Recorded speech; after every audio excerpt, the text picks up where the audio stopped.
Today we have a lot of animals, some farm animals and some wild animals. Let's learn their names. The first animal is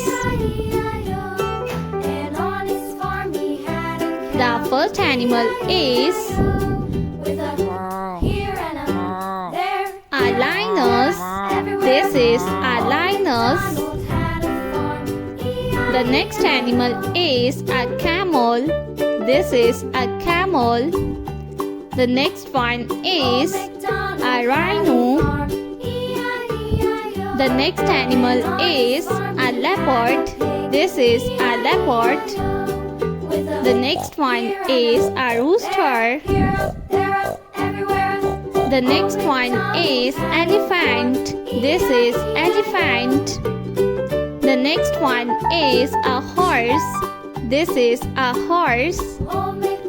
The next animal is a lion. The next one is a kangaroo. This is a kangaroo. A tiger. This is a tiger.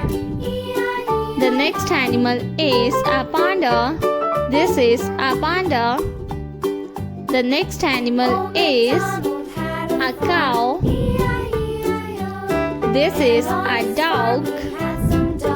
The next one is a hen.